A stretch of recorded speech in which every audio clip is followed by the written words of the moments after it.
Αν θέλεις και εδώ.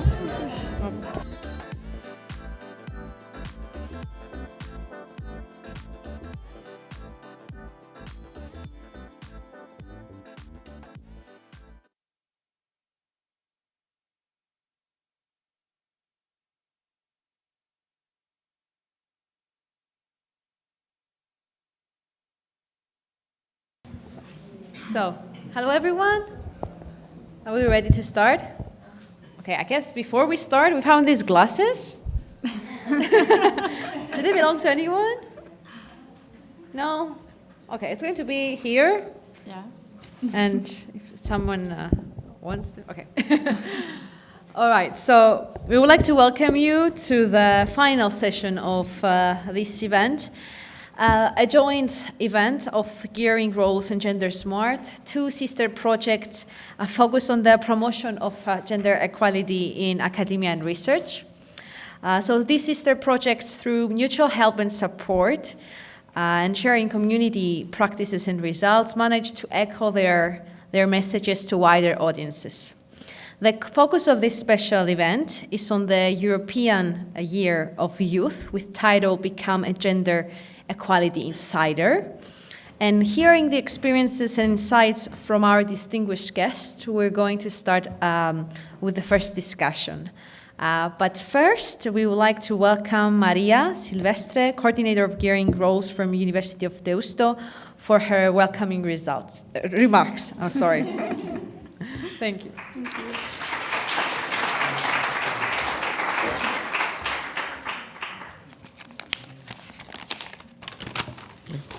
Thank you.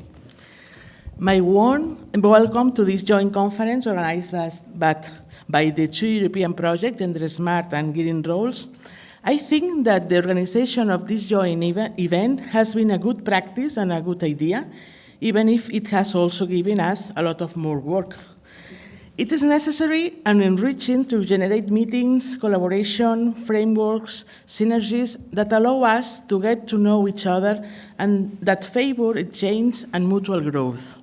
I believe that this joint conference is a clear example of this.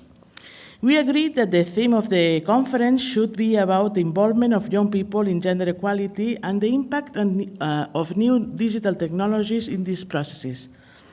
In order to achieve true and effective gender equality, it is important to open up the debates to everyone, to reach out to the younger population in order to listen to them, to make them aware of the indicators of inequality, to involve them and empower them in the fight for equality and for the construction of a fairer society.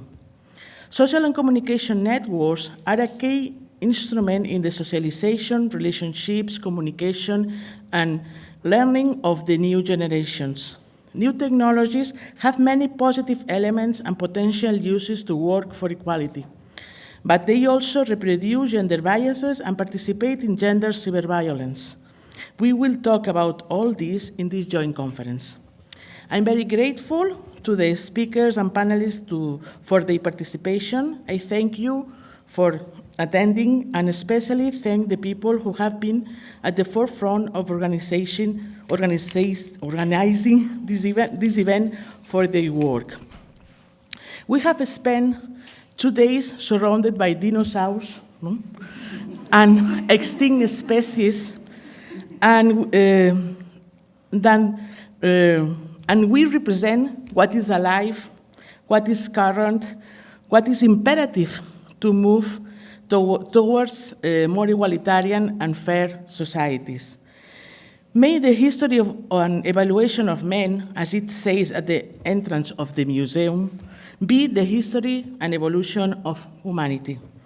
We will see each other on the road to equality. Thank you.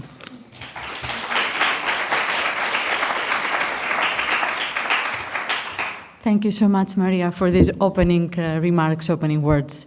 Now, we'd move on to the roundtable discussion on the topic of youth and gender equality in the digital age for an inclusive, equal, and creative future. So the aim of this roundtable is to reflect on how gender, race, and sexual orientation and different axes intersect with the use of digital technologies, and to explore the possibilities that digital tools offer for youth participation with a view to overcome inequalities and to ensure more equal and inclusive spaces. I would like to call the panelists for this discussion. Please come to the stage, and as you are coming, I will also say a few words of who they are. First, we have Manon Dii, Policy Officer from the European Youth Forum. We will have with us Charlotte Weinberg, Master's Student in Economic Sciences at the University of Ghent and President at the Academics for Development. We also have Panayata Polycarpo, Gender Specialist and Project Manager of GenderSMART at CAT. We have Estilinares, Researcher at the University of Deusto. Aisling Malloy, Advisor at Tagask, and Fulia Kama Ozarkan, PhD candidate on gender studies at Sabanci University. I hope that I pronounced your names correctly, because this was very difficult for me.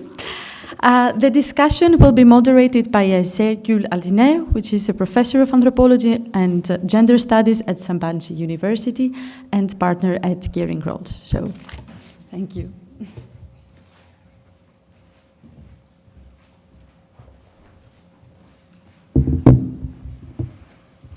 So, hello everyone. It's, for some of us, the end of 2 long days of brainstorming and sharing with one another the amazing experiences we have accumulated. So this is a great harvest of sorts, and it's wonderful to be sharing this harvest with a group of young people who are doing amazing work in their own contexts.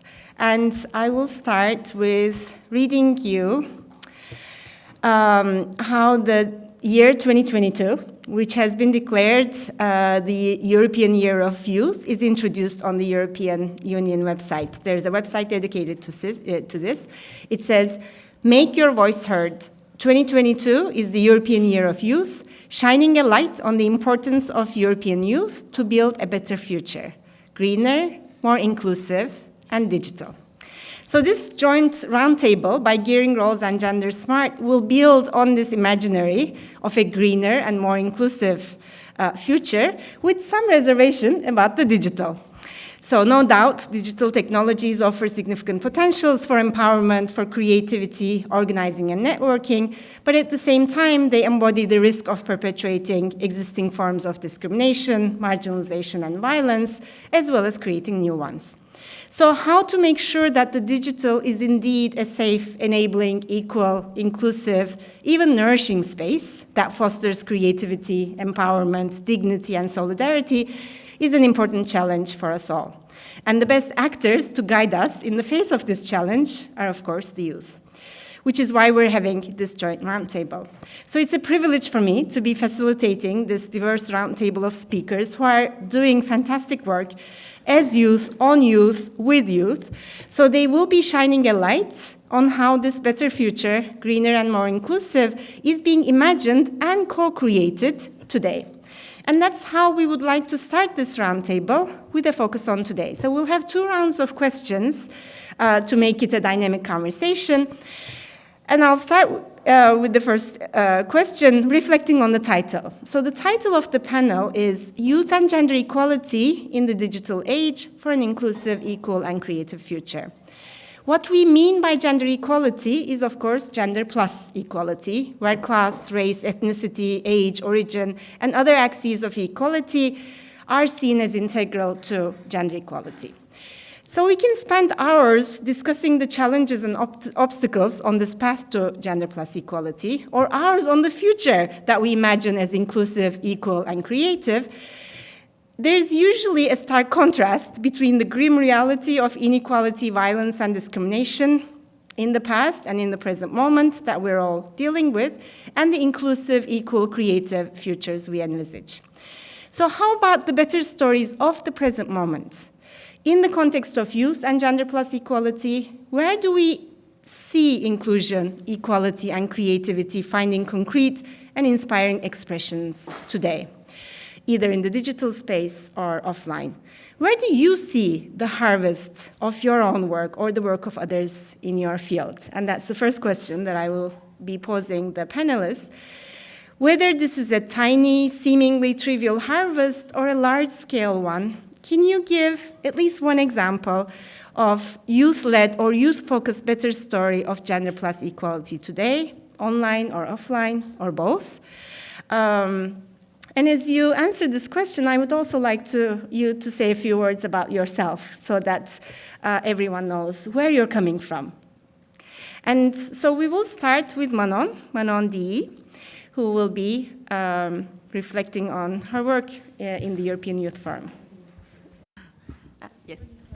Hi, everyone. I hope you can hear me well. Thank you very much for the invitation and for this great event.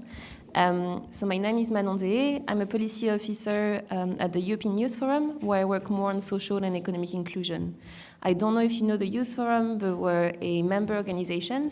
I'm based in Brussels, but we have members all over Europe. So the national youth councils, you usually have one in your country, and also some bigger international NGOs, like the youth sections of political parties, for example, and these sort of organizations that are part of the membership. I think I have 2 examples maybe for that answer. Well, the first one would be, as the Youth Forum, we've been developing our work on digitalization because we've seen it's becoming more and more of a topic. As you were saying, there's lots of challenges, lots of obstacles, but it's also lots of opportunities. So we want to make sure that we, as young people, as young policymakers, are involved in this development. And when you look at the EU, there's so many things happening. We want to be included as young people in it. So we do have a position paper, which is about making digitalization work for young people. And I think it's been very inspiring to see all our members kind of come together behind this work, both in the development of it and then the implementation of it. And, in the years to come, I hope we'll see really young people at the forefront of that work. On a more perhaps personal level, on the example you were asking about, gender equality and the links with digital, I think I've seen so many great women, great activists being able to actually use the internet as a great tool for mobilization. Being French, for example, there's been a few super important campaigns on Uber, for example, and because there were a string of sexual harassment and sexual abuse because done by Uber drivers, and we had one young woman using her Instagram account, that was a meme account, to mobilize so many, hundreds and thousands of people to the point of actually meeting with the representatives of Uber and meeting with the government. And that was really kind of significative of the tool that can be internet for change.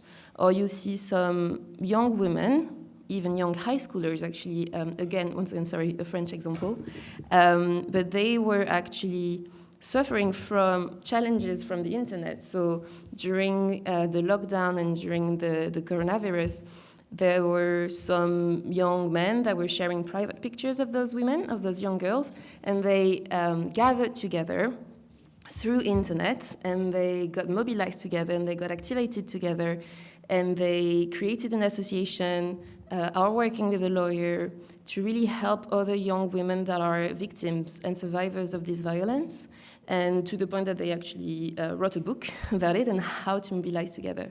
So I think that's really showing us how, despite all the obstacles that we can encounter on internet and especially social media, it can be also a great tool of activation and of mobilization for better gender equality. So that would be the examples that I would bring to discussion for now. So much, Manon, and really both really inspiring examples. Is that Stop Fisher? Yes. We listened to them in as part of another project with Sire about creating digital safe spaces, and they were really inspiring. So we'll continue with Aisling Malloy. Can you hear me okay? Yeah. Yeah, perfect. Thank you. So my name is Aisling Malloy, and I'm from Ireland, and I work for Teagasc, which is an agricultural advisory, education and research institute in Ireland. I grew up in a suckler beef farm myself, we've tillage as well, and my dad and I now run that at home. Back in 2016, I completed my master's thesis, and it was on how Teagasc Advisory Service specifically could improve engagement with and empowerment of farm women in Ireland. Since then, I've worked as a dry stock advisor, and I'm now working as a technical advisor on the Future Beef programme. And this consists of a network of 22 suckler beef farmers around Ireland. They're demonstration farmers, and they're using technologies to improve their financial, environmental and social sustainability, with the aim of promoting this uptake among other farmers in the country as well. So in Ireland in 2020, over 75,000 women actually worked on farms. And this comprised just under 27% of the agricultural workforce. However, only slightly over 18,000 or 13.4% of these are sole owners. And I'm not sure if anybody saw the graph that Helena had up earlier, but we're quite bottom of the EU, unfortunately, in that respect. So the research that I carried out, it focused around the farm women in County Wexford, and for the purposes of the research, a farm woman was defined as any woman working and or living on a farm. I surveyed 233 women of all age groups, and I held focus groups with farm women and advisors as well. Interestingly, almost a quarter of the respondents that came back categorised themselves as not working on a farm, but when we actually delved into the data, almost 64% of these actually carried out one or more tasks. And to me, that really highlighted the lack of recognition by women themselves for their contribution to their own home farms. Just briefly from the research, the main barriers that the women in the study felt prevented them from engaging with advisory services was firstly the sense that they're not taken as seriously as males, and this was linked to a lack of self-confidence and their sense that her role might be in the home rather than on the farm, which I found to be quite sad. Secondly, the sense that women are not welcome in many agricultural groups, and this was actually mentioned in one of the earlier presentations, and it mightn't be that they're deliberately excluded, but they're not actually actively encouraged to participate either. And the third highest barrier was a lack of self-confidence, and this was linked to a lack of knowledge as well. So one of the recommendations that arose from my research was to pilot female discussion groups. Now, the research is quite mixed on these in terms of pros and cons, but the overall aim should be to build the confidence level of women so that with the overall aim that they can be merged into mixed gender groups eventually. So back in 2016 in Ireland, there was a movement of women in farming groups nationally, and branches were set up in the 4 provinces of Ireland. So these groups met every 4 to 6 weeks, and they had a specified topic or more than one topic at each meeting, which is actually picked by the women themselves. And I was personally involved with the South East Women in Farming Group. I found it to be extremely, like today, inspiring, educational, and a fantastic networking opportunity with other like-minded people. And I say like-minded people because men actually came to some of these groups as well, and they were, of course, most welcome. But after about 1 to 2 years, due to other commitments, the group's founders had moved on, and less of these meetings were held. However, back in 2021, a Women in Agriculture stakeholder group was actually set up by a young farmer, Hannah Quinn Mulligan. And this included members from the original groups along with other representatives from other agricultural organisations. It's a voluntary group, and I'm delighted to say that they successfully campaigned for the first ever common agricultural policy supports for female farmers in Ireland. And again, Elena referenced this earlier on. So due to their engagement with the Department of Agriculture, Food and Marine, there will be 60% funded farm investment grants for named female farmers, so to be named on the herd number, between the ages of 40 to 66, and with a minimum of a level 6 agricultural qualification. And previously, this would have only been 40% grants, so this is a huge step forward. There'll also be the option to establish funded agricultural knowledge transfer groups for women in 2023. And again, this is a huge opportunity to build women's confidence, and again, has the long-term aim of merging these groups into kind of more traditional male-dominated groups. Another focus, again, referred to Elena, by Elena just before lunch, for CAP 2023 to 2027 is to increase the amount of data or improve the recording and collecting of the data, more so, of gender data across all CAP schemes, as it's quite limited in agriculture in Ireland at the minute. The Women in Agriculture Stakeholders Group, overall, their aim is to increase the amount of women who are named on herd numbers from our 13% to 25% by 2030. And to me, this would be a huge step forward in Irish agriculture going forward. I think there was a lot. Maybe in the second round, we'll hear more about what you have to say on how to move forward incorporating farm women into this conversation. And what we can learn from your research and their work. So, Charlotte Weinberg, would you like to share with us what example you have about how this work is being harvested? Of course. First of all, I want to thank you for inviting me. I'm Charlotte Weinberg. I'm a master's student of economics at the University of Ghent here in Belgium. And besides that, I'm also the president of Academics for Development in Ghent. And this organization, this student organization, wants to promote social entrepreneurship among students. And we do this via events to learn more about this concept, to hear testimonies and so on.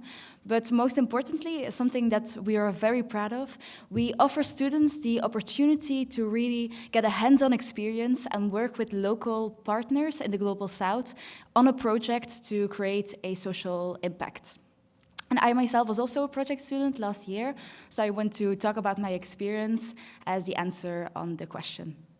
So I went to Uganda, to Kasese, and I worked with a project partner that offers skill training to women that have been marginalized by life circumstances, such as teen pregnancies, domestic abuse, extreme poverty, being an orphan, and so on. And besides this skill training, we implemented two things. So first of all, we implemented microfinancing institutions, which is a savings and credit circle, which is very helpful actually, since these women are excluded, are rejected from classic financial channels, which makes that they cannot access a starting capital in order to set up their own business. And by saving together with this group of women and eventually also being able to take out a loan, they will be able to get access to the starting capital, really invested in themselves, invested in a business, and this way grow as a person and as a community. And secondly, we also implemented the skill of reusable sanitary pads. And this one sounds trivial, but is actually so important when working concerning gender equality. Since sanitary pads are obviously very much needed, but they are so expensive, and this cost, this high cost, really creates a lot of limitations for women, since it limits them to go to school, to go to work, to really pursue their dreams, and take care of themselves and their family. So by providing the skill to really make these reusable sanitary pads, and also for them being able to also learn it in their community, we think that we provided them a lot of freedom. This also is a small progress in a more equal, more gender equal world and more gender equal community. And I also want to mention that this year we also offer a project in Uganda also concerning digital inclusion and financial inclusion. So I want to mention this since it shows that it is still so important that we work on this, on these topics, on these projects with young people, really in collaboration, since we were a young group of women working with a group, community of young local women. We were collaborating, we had a lot of conversations, we talked about challenges, about difficulties, and so on. It was really a really enriching experience to talk with them, to really have this cultural interchange, and I think that we together with the community really had a successful project, and I hope that it has a positive and long-lasting social impact.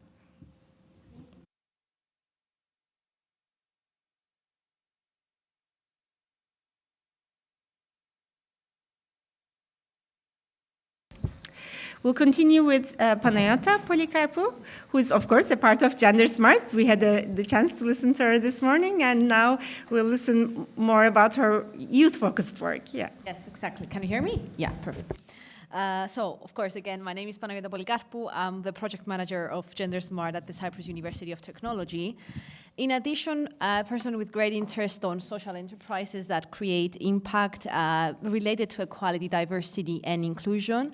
I'm also the co-founder of such initiative in Cyprus that focuses on creating awareness about gender equality issues, but also promoting STEM and STEAM careers to teenage girls. For me, the example I wanted to give focuses more on the workplace and the culture we promote in workplaces. We see in the latest research that young people are far more interested about inclusive day-to-day practices in an organization. And of course, policies and code of conduct and campaigns are important, but when it comes to our day-to-day interactions, we have limited knowledge and understanding of what we can do to be inclusive. And this might be not interrupting someone in a meeting, and this might be scheduling a meeting in a time where everyone has to be with their families or whatever. So these actions we've seen in the latest years in Europe created a pool of campaigns, therefore using digital tools such as social media. So young people and younger future employees share what do they expect from the workplace. I wanted to give an example, but it was mentioned before. So we see that companies need every single person, of course, knowledge and skills and overall input, but employees won't bring all of these unless there is a trusting relationship between the employer and the employee.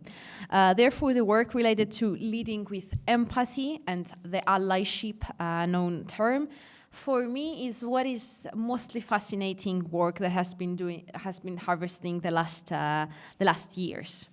Therefore, I try to keep it short for now. Thank you. Perfect. Thanks so much. And we'll hear more in the second round of this fascinating work. So we'll continue with Estilinares from the University of Deusto.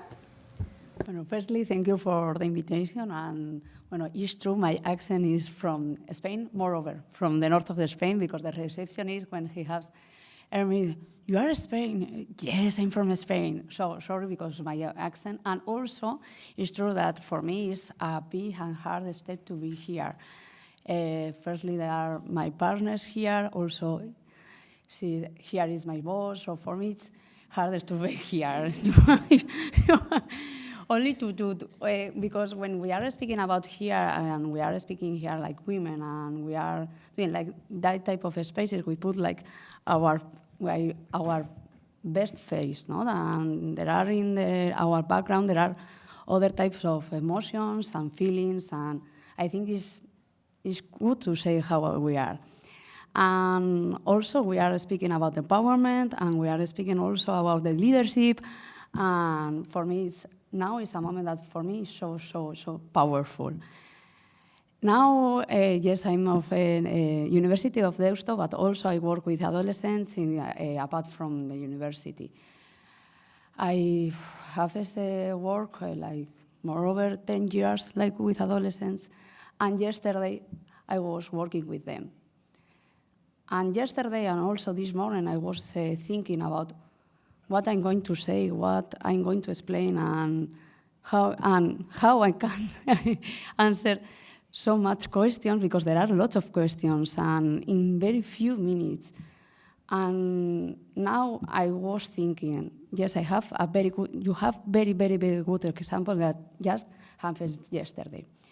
Yesterday, there was one girl, more or less, she is 12 years old, and she has suffered sexual abuse and also gender violence. But she has a powerful discourse in the classroom. She was speaking about gender identities, she was speaking about other type of discourses, she was speaking about things like, for me, with 12 years old, it wasn't impossible to think about that. Also in the same class, it was another boy, and he answered me that he has a fragility of masculinity. And he was like, do you know what is fragility of masculinity? And he told me, yes, because I am, because I know what is that. So, but in the same way, in the same class, there were violence, there were risks, there were cyber violence, because they suffer cyber violence. So they are living in a very, very, very, very contradictory world. They are also living in a very vulnerable world. But that contradictory and also vulnerable world, we have created the adults. So we are focused on adolescents, also in children, but also we have to speak about what adults we have done right now.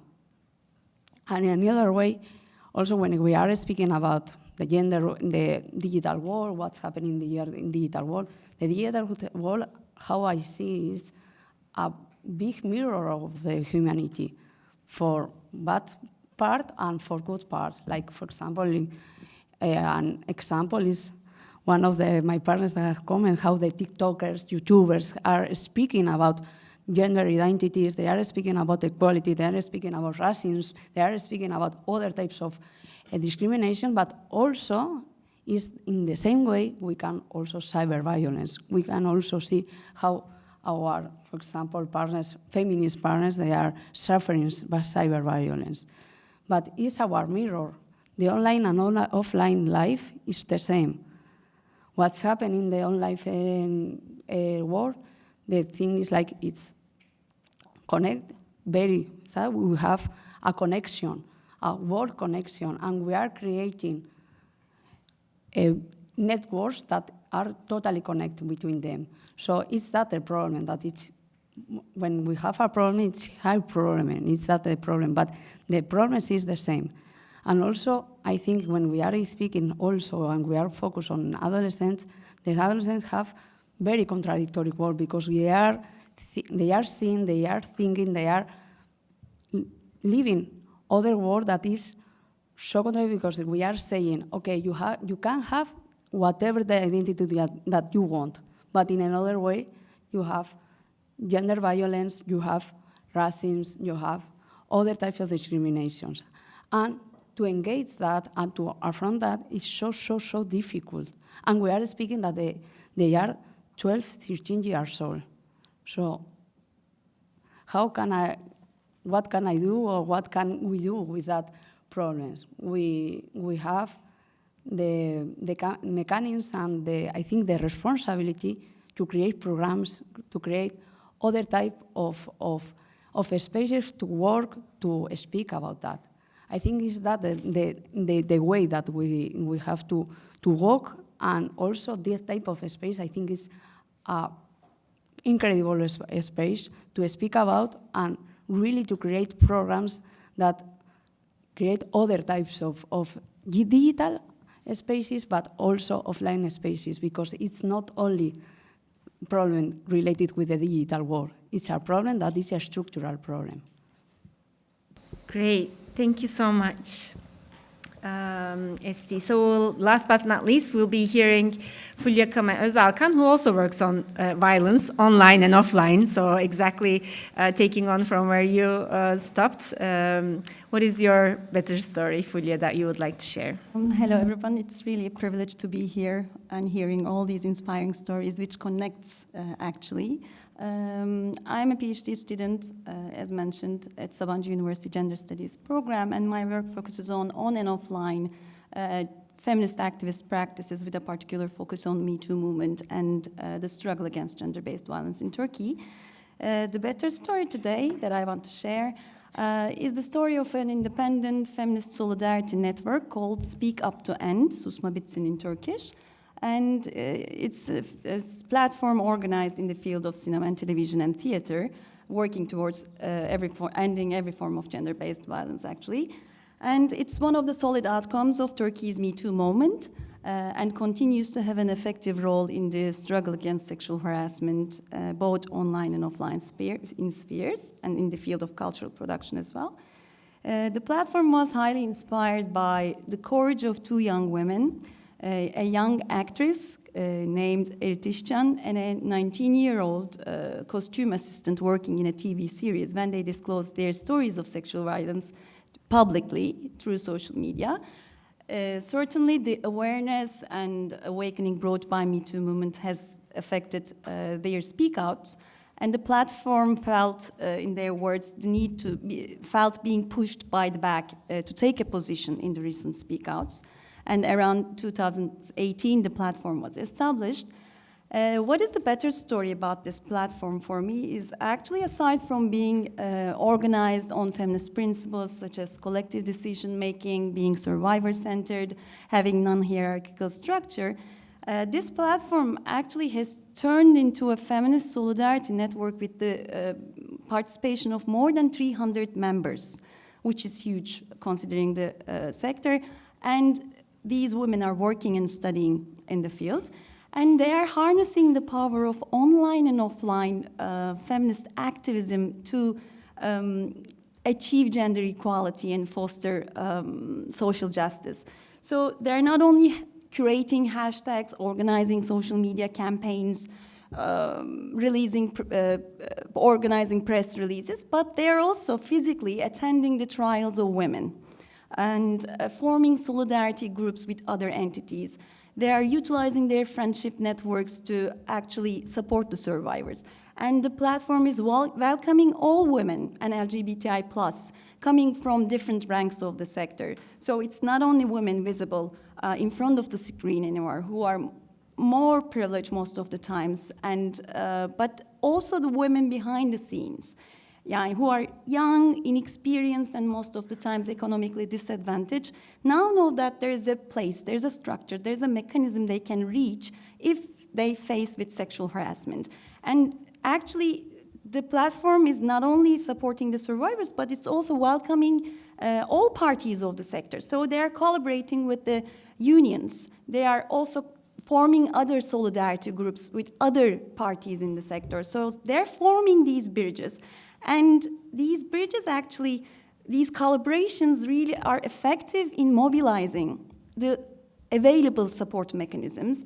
And actually it's increases the immediacy and impact of activist practices in the struggle against sexual harassment.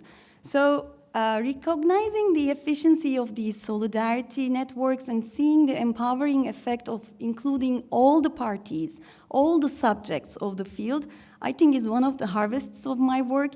And I believe that this is a really powerful tool to push the society and institutions to take action and change for achieving gender equality.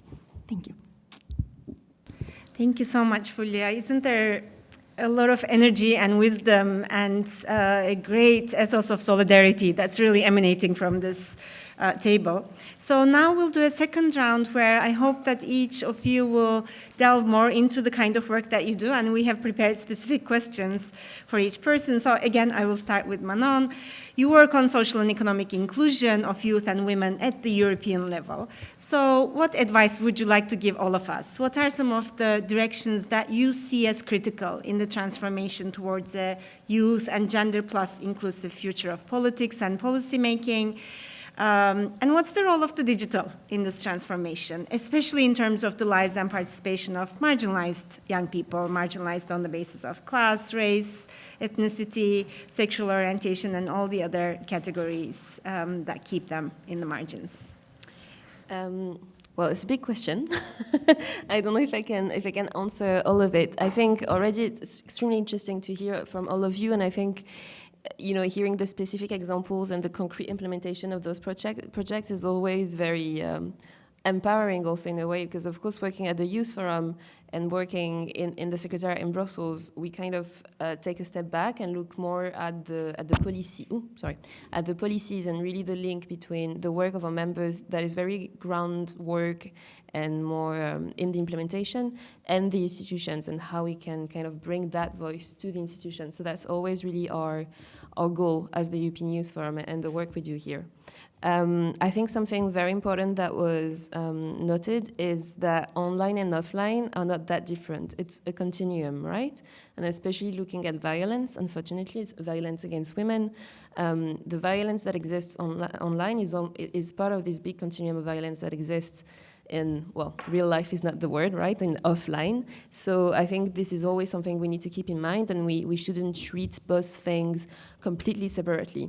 There are going to be challenges that are very specific to the online world, but most of the time you have to keep in mind that this is all part kind of the bigger issue together.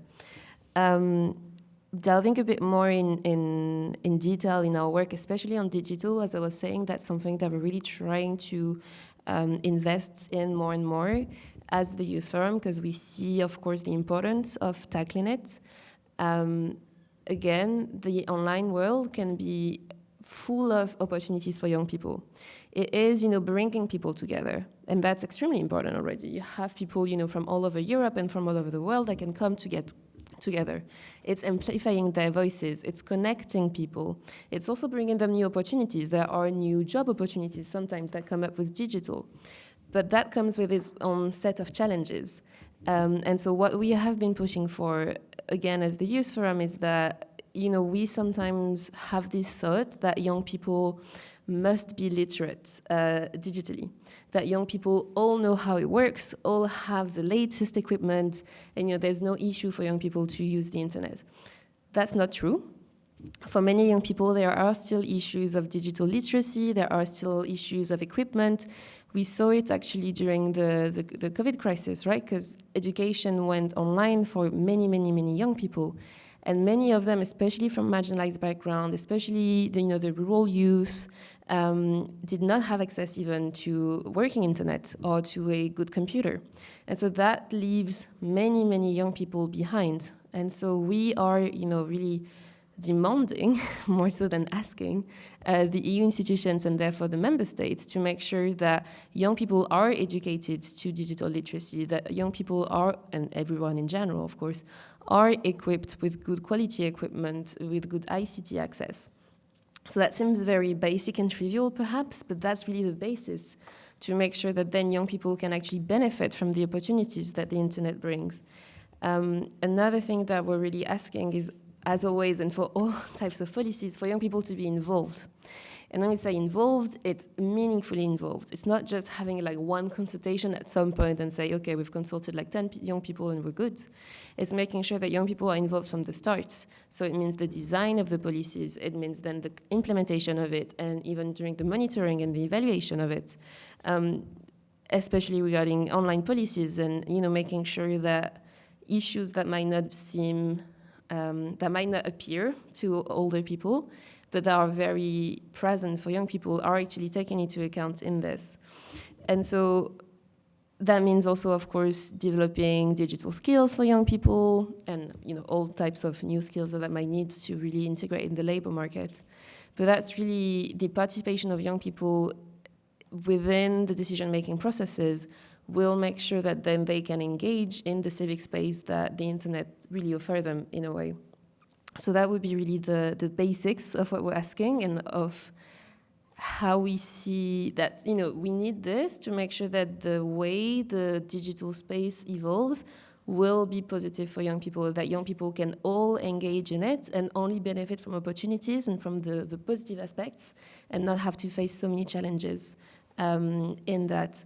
I think I'll leave my colleagues also talk more about the details, maybe on violence and on entrepreneurship and stuff. I'm sure there's like many different aspects and angles we can take to talk about this, and I'm happy to talk again about other things, but I want to keep it short.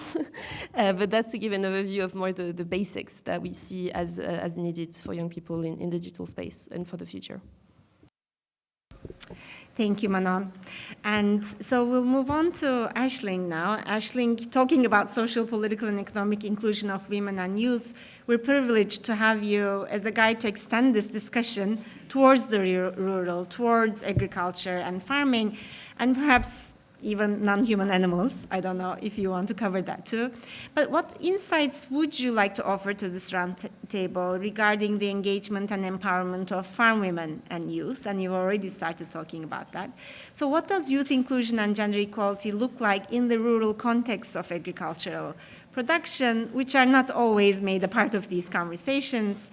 And what role, again, does the digital play in this context, particularly in terms of the empowerment of those who face gender-based discrimination and violence? Thanks, Aisha. So I suppose from the research that I carried out, recommendations were actually made, as I say, they're kind of specifically for Teagasc Advisory Services to include more farm women in their work. But from listening to speakers and the panelists today, it's actually relevant across the whole agricultural sector, which is it's nice to see in one way, but obviously we've a lot of work to do yet. And again, this links into the sustainability and that we've a lot more to do to join the dots, basically. So the main recommendation was that the agricultural industry, if I was to bring it back to the industry, is to make a more conscious effort to include farm women of all ages.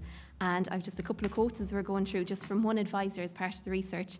They said that the attitude from professionals is important. If they recognise the wives, then the husbands might do so more, and even the women themselves. And I thought that was quite striking. A lot of the advisors, as part of the research, they actually acknowledged themselves that they weren't aware of farm women's needs or any of the barriers that would participate them from engaging with advisory services.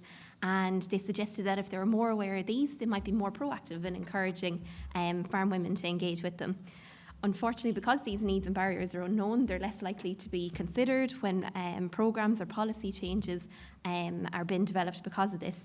And specifically from the research, the timing of events, and this again was mentioned earlier, was quite important because due to family commitments and, if they're working outside the home as well.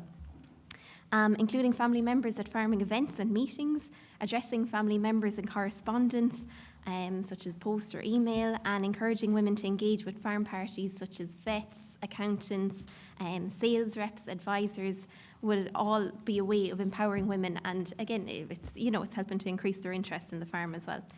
And it would also address one of the barriers which was raised in the study, which was the lack of recognition and respect, as they're formally recognised in the farm business by other parties who are coming in on the farm. Gender unconscious or biased training, again, I think this is something that could nearly apply to the wider industry as well, could be provided to representatives that are dealing, for any of us really in our jobs, to make them more aware of how to include both male and female participants in the day-to-day business. And it also helped to raise awareness of the language that they use on a daily basis. It can be quite disempowering to hear a farmer referred to as he the whole time, and a simple change of wording to they is much more gender inclusive. And this was, Emma Fogarty spoke earlier about the gender sensitive language guidelines that were published in Teagasc there recently, and this was a big part of this around the language as well. In regards to engaging and empowering youth, Patricia O'Hara from 1998, she identified that mothers in a household can actually act as a barrier towards female participation in agriculture, because they aim to maximise their daughters' occupational opportunities, because traditionally, and unfortunately statistics will show, they're unlikely to inherit the farm, and they discourage them from entering farming as a career. But by encouraging these mothers themselves and including them more, it might help them see that times are changing for the better, and it might help they might help to encourage the younger generation towards a career in agriculture. In regards to the youth inclusion and the gender equality in the agricultural production, there's the reality, the ideal, and then how to bridge the gap, which I've kind of just addressed. So the reality, unfortunately, is that there's very slow movement in statistics. There was a 1% increase in the number of women farming in Ireland, from 2010 to 2020, which was not good, and that equated to 756 farmers. However, the number of female farmers under the age of 35 increased by 78.6%, which sounds absolutely fantastic, but unfortunately, again, the stark reality is that they still only make up 6.8% of farmers that are under the age of 35. Plus, the number of female farmers that are over the age of 65 actually increased by 14%. So they're obviously hitting retirement age at that stage. The ideal is that the number of women that own farms would be balanced with the number of men, and that this would be reflected in national statistics across all age groups. That farming and working in the agricultural sector would be seen as a alluring career for both men and women, and that women are recognised for their contributions to their farms on a personal level by other professionals and again in the national statistics. And ideally, barriers will be directly addressed, and the language and media representations of just he, the male farmer, would be a thing of the past. Definitely agree that digital technologies have a key role to play here, and I see a huge opportunity to develop that gender or unconscious bias training as an e-learning module possibly, and it could be mandatory for all staff in an organisation to complete. They could do it at a time that's convenient to them, and it's very easy for organisations to keep track of who's actually participated or not, with the agenda obviously of inspiring change.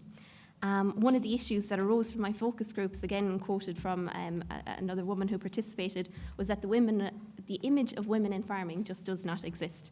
And I distinctly remember looking for photos of female farmers when I was doing my research, and the best I could find was a photo of pink wellies. There wasn't even a face or a body or anything in them, so that was quite, thankfully a lot has changed since then anyway, thanks to events like these and key people in our organisations who prioritise gender balance, and they helped to bring about that change. Social media posts, photographs, videos, online publications, and all digital communication can include gender-balanced language. And our previous panel spoke about the literacy and equipment, so maybe not all youth are digitally competent, I suppose, but an image is particularly powerful as well. To sum up, and just another quote, I'm a big fan of my quotes. Sheryl Sandberg of Facebook, she was speaking about female computer scientists working in a male-dominated profession back in, I think it was 2014. And she said, when we see images of women and girls and men, they often fall into the stereotypes that we're trying to overcome, and you can't be what you can't see. Great, thank you. We're at some level talking about basic access to resources, to the land, to farm equipment, to money, to digital technologies and literacy, and also about how these are represented and the power of representations. And of course, Charlotte had talked about the significance of having access to feminine hygiene products, for instance, which can be a significant resource to be mobile and for women to do what they would like to do. So Charlotte, maybe we can continue with you. You've been engaged in promoting and social entrepreneurship, as you talked in the first round, among young people, encouraging them to connect across this global South divide, North and South divide, focusing on ecology and social sustainability. So I have two related questions for you. One is personal. How has your experience with your partners in the Global South, particularly in Uganda, shaped you or changed you as a person, as an organizer for equality, or as a social entrepreneur? And of course, the related question to this is, what does inclusion and equality look like in the kinds of exchanges you facilitate across vast inequalities that have been shaped by histories of colonialism and ongoing forms of political, economical hegemony, racism, and whatnot? So what has helped you imagine and enact solidarity, collaboration, and co-creativity in these entrepreneurship projects across these vast historical and structural inequalities as youth from Belgium and Uganda? working with the local partners was so enriching. And I saw a lot of hope, a lot of motivation, a lot of innovation. And this was so enriching for me as a person, and it really encouraged me to keep continuing being a part of Academics for Development and keep fighting for what I believe in, for my values, and especially fighting for the world that I envision. A world where equality is key, where inclusion is key, a world without injustice, and where every group of society has the same rights and benefits from things like digitalization and so on. So it really encouraged me, and it also encouraged me to create awareness among peers, among other young people, since this is so important.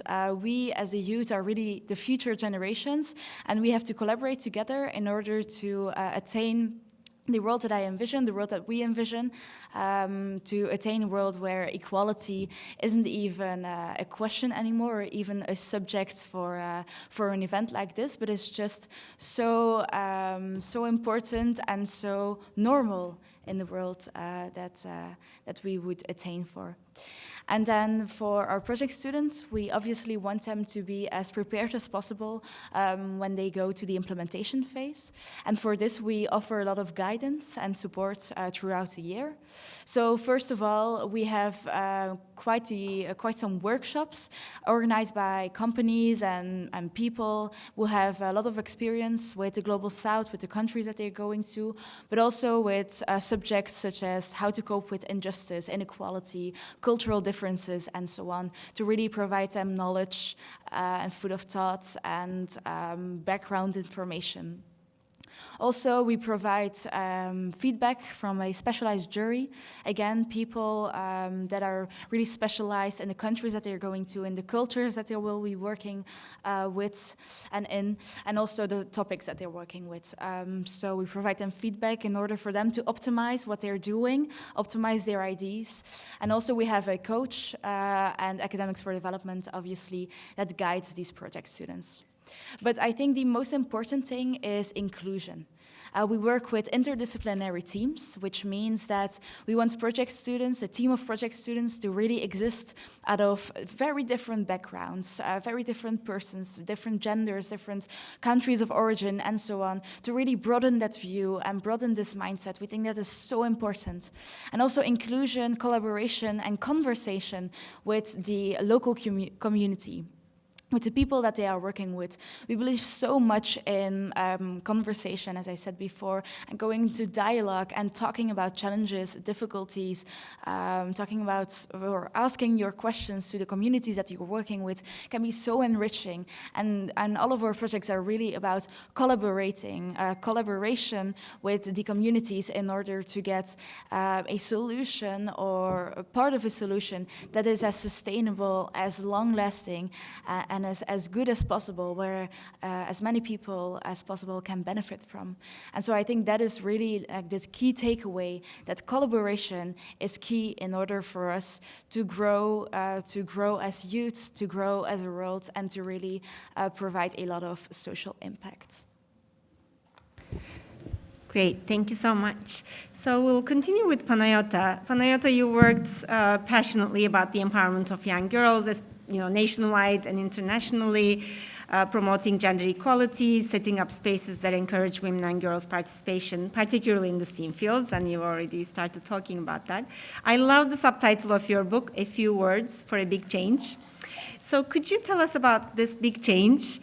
What changes when girls and women are given the opportunity to shine their lights in all realms of life, including in STEAM? How does gender equality transform these fields, in your experience, as well as the lives of the women and girls themselves? And why is it important to mobilize young girls to learn more about technology and digital skills? Of course. So answering the first part of your question about the big change.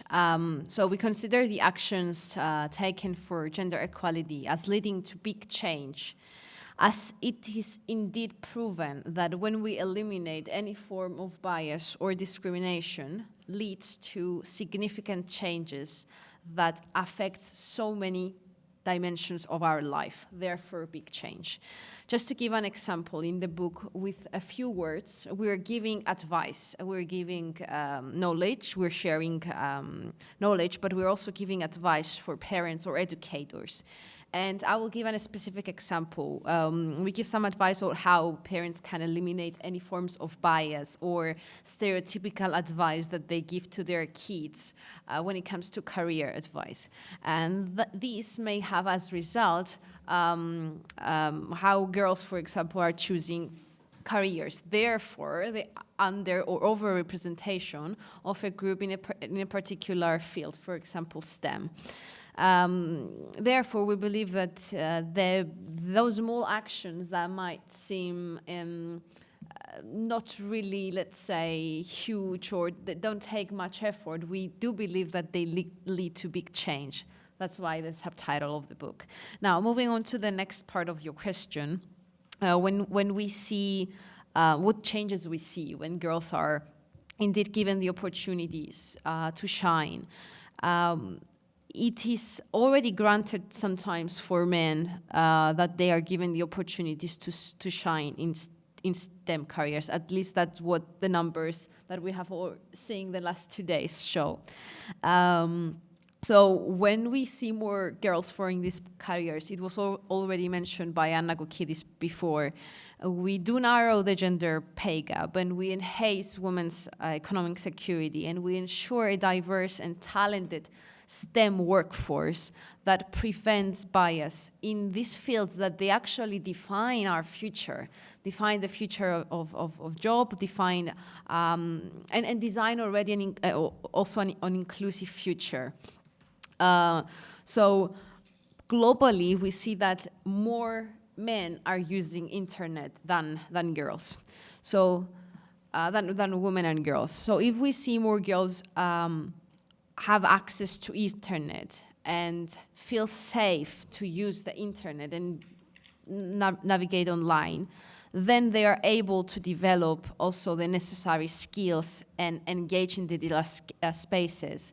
And of course, that leads to social inclusion.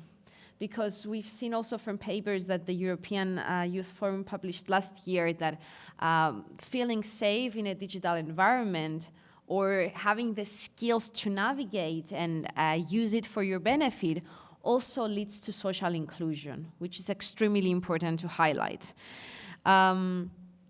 So as a social phenomenon, we see that digitalization may support or hinder the efforts of necessary to achieve, of course, social inclusion. And there have been noticed that significant gaps can be identified among young girls in terms of skills, accessibility, equal opportunities, and types of services allowed and provided. So digital skills indeed empower young people, and particularly girls, and who may have to face stereotypes that connect the likability of tech skills and knowledge with their gender. Thank you so much. Thank you, Panayata. Really inspiring work. So we'll continue with Esti. I mean, we've already started talking about the significance of safety in the digital world and the widespread experience of online digital violence that impact the youth. So in your experience, what are some of the directions that we need to take or that are already being taken? What inspires you in terms of creating such spaces? And to what extent are the youth themselves actors of such spaces? Yeah. I'm going to speak about, above all, what's happening in Basque Country. I mean, then maybe here someone or my partners can tell me other types of examples, no? But for example, what's happening in Basque Country is like we have created many types of programs, so different programs, educative programs, but all educative and programs are directed to have technical skills, but not to have emotional and feelings skills. And I speak about behavior, and we are speaking about something that is structural. And moreover, the thing is like, if we are speaking about something that is structural, and like my partners has told, we are speaking also about families, also about teachers, educators. We have to create other type of programs. Why? Because in the other way, we can't change. We can't do that big change. It's so difficult to create that big change in only with adolescents. And also, we are speaking about adolescents. And moreover, now, for example, in Basque Country, they found me in many high schools with a lot of problems of cyber violence. And that cyber violence is creating in children. We are speaking children that they are 8 years old, 7 years old, and above all when we are during the pandemic. But for example, what's happened with the families and the teachers, they are a real big gap, that they haven't got skills to engage that type of problem. So it's so important to create that type of programs and mechanisms, not only thinking in adolescents or young people.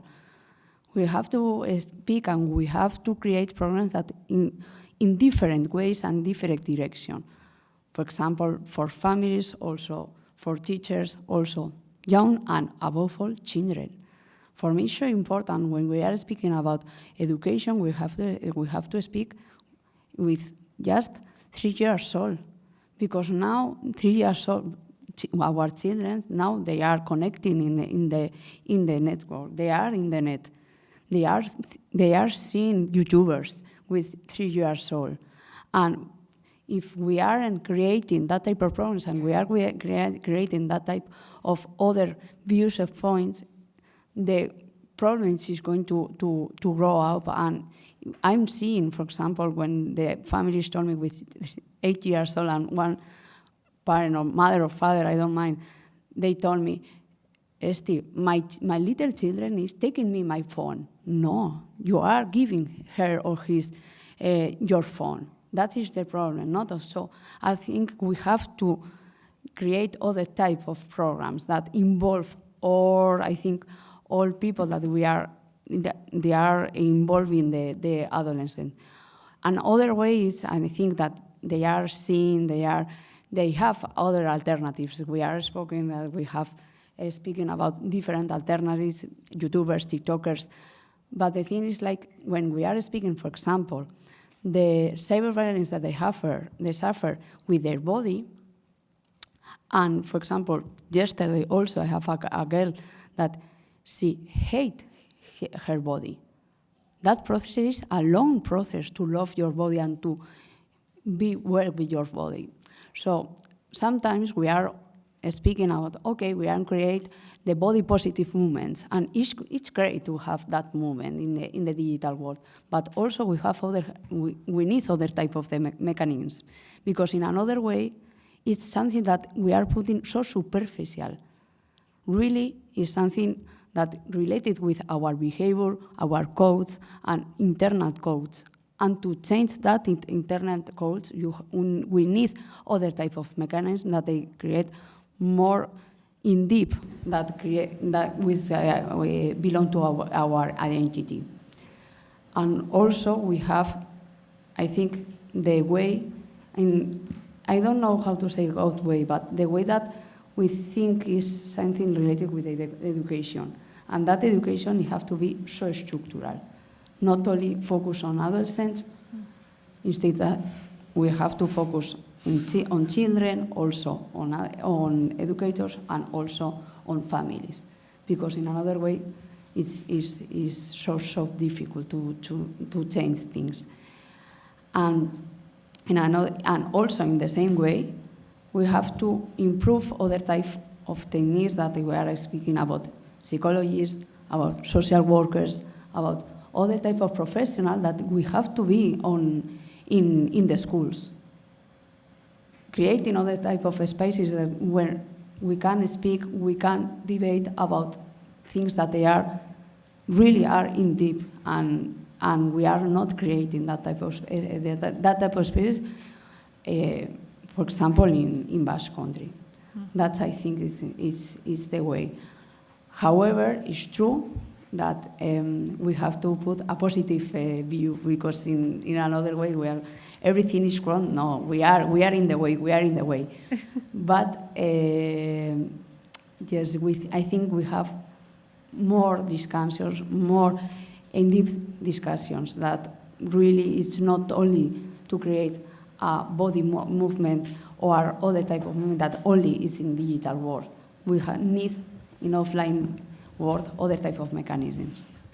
Yeah, thank you. Yes, certainly.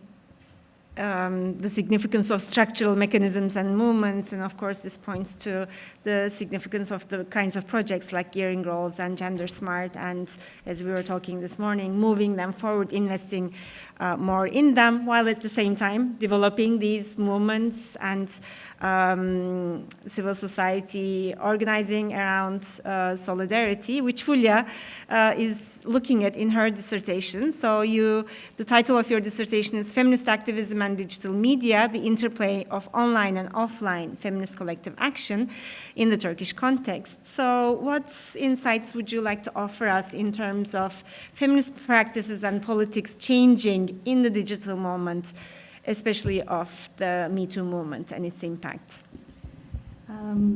Actually, I believe the continuum of online and offline feminist activist practices have definitely changed the way struggle against sexual harassment and gender-based violence in Turkey is the way it's fought against.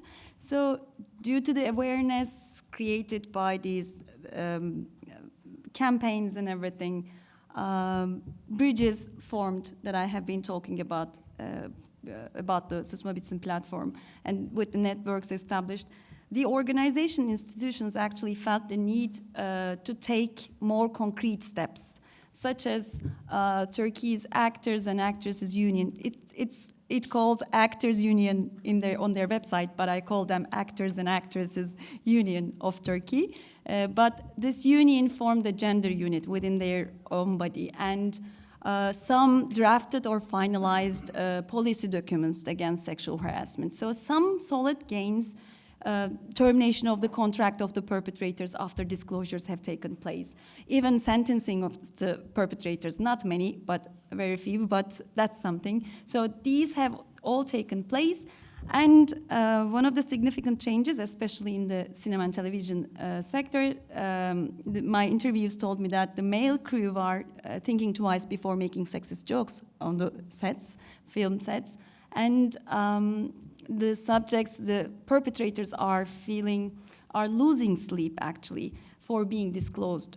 This is now the atmosphere on the sets now. So, but I want to focus on one better story of solidarity and activism related to Me Too movement in Turkey. It's a very recent trial that has been concluded 1 month ago, actually. So in this better story of solidarity, the Speak Up to End platform, the platform I have been talking about, and the Actors and Actresses Union of Turkey and other feminist activists actually worked hand in hand and carried out on and offline feminist activism against this case. What was the case about? Actually, 2 players of the Istanbul Municipality Theater were sexually harassed at different times, and they came together and filed a lawsuit actually for sexual harassment, and the perpetrator was sentenced to 2.5 years. So the process there was an appeal process, but the decision is finalized on September 20, 2022. So 1 month ago, this is the first public legal win of Me Too movement in Turkey. But I'm not going to talk about this legal win. I will talk about an institutional response to Me Too movement, actually.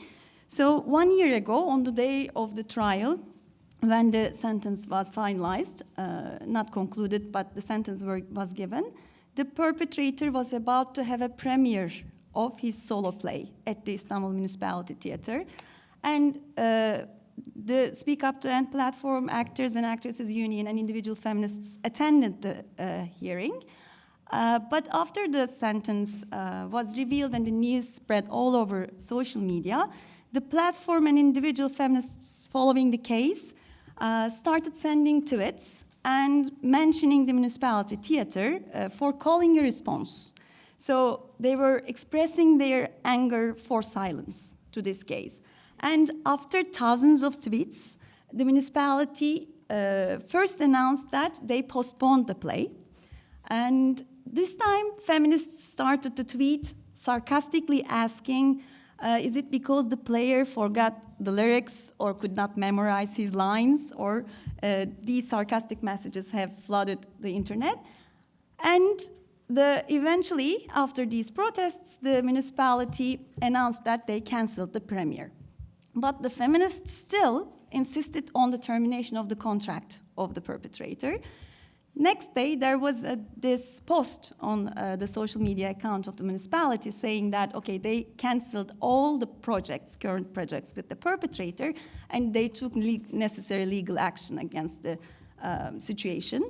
So after this, I think this was a really important response. Yes, the municipality was this sort of gender-sensitive municipality, Istanbul Municipality Theater. So compared to Turkey's not gender-enthusiast political will. So it's different than the Turkey's general atmosphere. But this response came. And it came with the pushing of the solidarity networks established between Susma Bitsin platform, Speak Up to End platform, the unions and feminists involved in this struggle.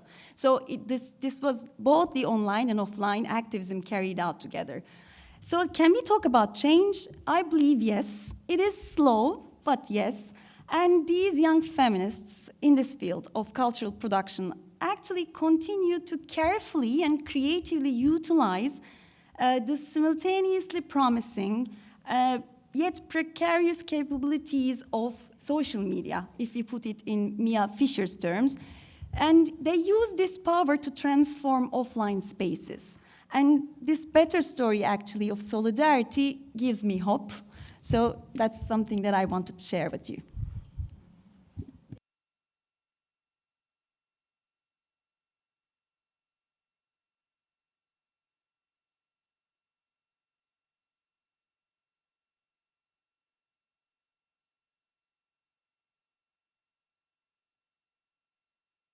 Maybe I'm not speaking to the microphone, sorry. I was trying to speak to the panelists.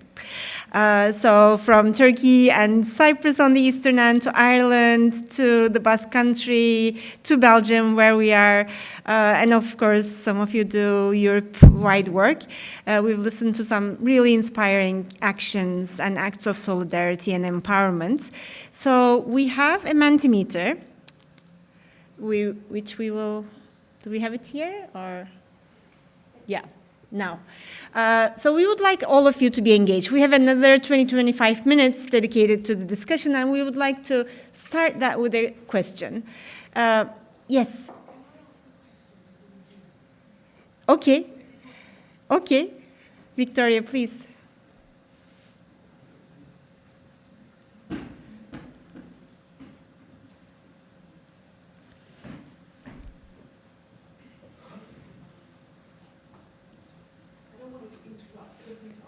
Yes, please do. And those of you who weren't here, Victoria was one of our keynote speakers and has already engaged us in some deep conversation. Yeah, I just want to ask a question because it's kind of been eating away at me as I've been listening, and I'm sure that we're going to do this. I won't take a minute. Something which is troubling me a little bit. First of all, I just want to say that, thank you so much for your interesting and fascinating work. I think it's really, really important. What I'm a little bit concerned about is that if we swap this panel with the panel which were there yesterday, there isn't a lot of difference. And I want to know that what is actually happening? What are you doing to involve the young women of marginalized groups and for their voices to be heard? Because if we're not careful, you end up being white saviors. And I know you don't intentionally want to do that, but you are young, I'm older, I expect it from people which are a little bit older, but it's about the fact of, well, where's the seat for the people which you're talking about? This doesn't seem to be there, and why not? And I know you'll answer all of these and that, but I just needed to interrupt and be a bit more disruptive because I'm a bit nervous about, Thank you so much, Victoria, for that. So we can do two things. Maybe you should respond to that first and before we move on to the other question. Okay. So maybe we'll do that. We'll all take a moment to reflect on that question that is challenging us to walk our talk, right? Are we really walking our talk? We have been talking about gender plus inclusion and intersectionality. What are the limits of the extent to which we've been able to accomplish that? And so let's reflect on this question. I think there's a code yes, you can see the code at the top. So you can use your digital devices to type in menti.com and then use this code 29832320 to answer this question. So our question to all of you, and including the panelists, is what is your takeaway from this conversation? What was new for you? What surprised you, intrigued you, inspired you, or troubled you? To add Victoria's comment to this. So we'll just take a moment for everyone to write their response.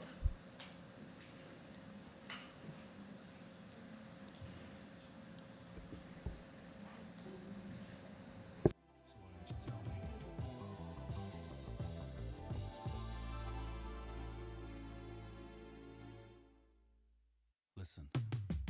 I could have been blind, but the love inside of me that doesn't stop me from what we could have been, baby. Tell me you're mine. See, I've waited on love. Tell me if I just wanna love you more, baby. Tell me why. Tell me why. Is my loving not enough? Is my loving not enough? Tell me why. Tell me why. Yeah, I could have been blind, but here you are in front of me, confusing my life. Do you know what you want lately? And tell me in my heart. See, I waited on love. Tell me if I just wanna love you more, baby. Tell me why. Tell me why. Is my loving not enough? We need to update it.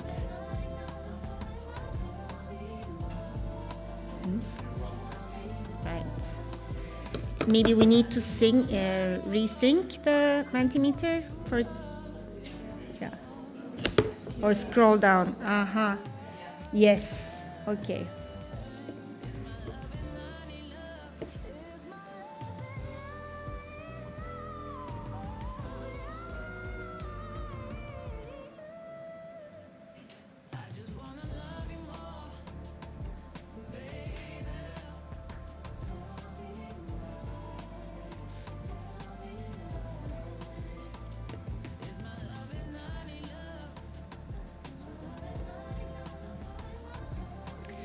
Great.